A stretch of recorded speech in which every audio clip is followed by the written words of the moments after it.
Bonjour à tous, j'espère que vous allez bien. Aujourd'hui, avec Prisma Media, nous sommes à l'événement incontournable Follow Me Paris. On va vous présenter tous les créateurs de contenu d'aujourd'hui, mais aussi toutes les marques avec lesquelles ils collaborent. On va papoter, on va se rencontrer, mais aussi on va vous présenter toutes les nouveautés en termes d'influence. Allez, suivez-moi.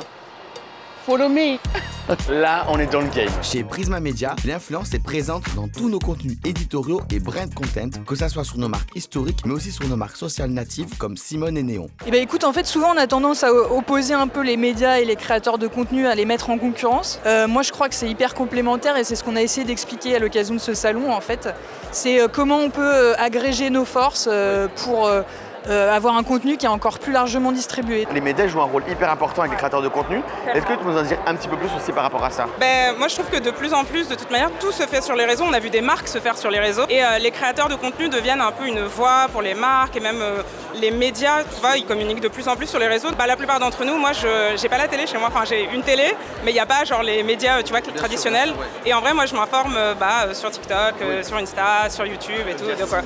Simone, bien sûr, exactement. Ce qui nous tient à cœur aujourd'hui, c'est de prôner une influence collective et c'est pourquoi on invite tous les créateurs de contenu, médias ou autres, à collaborer et travailler ensemble de manière responsable et positive. En vrai, je pense que les deux se mélangent de plus en plus et tu le vois genre vraiment sur les réseaux, tu vois beaucoup d'interviews de créateurs sur des comptes de médias directement et même moi je vois que les médias deviennent des influenceurs. Oui. Ils vendent des stories comme nous on vend des stories, ça, tu vois. Ouais. Genre vraiment ça devient un influenceur en fait à lui-même le média. La clé d'une stratégie d'influence réussie, c'est l'union des talents. C'est donnant-donnant parce qu'on va aller s'adresser à des créateurs de contenu qui sont spécialisés dans les mêmes thématiques que les nôtres.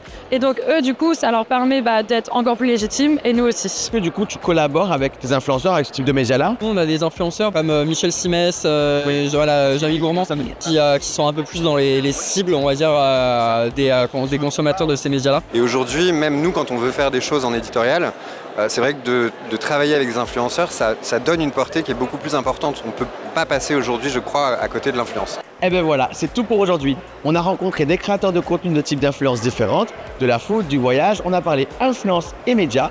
Retrouvez maintenant tous nos médias du groupe Prisma sur nos réseaux sociaux. C'est bon, Garance, je rends l'antenne.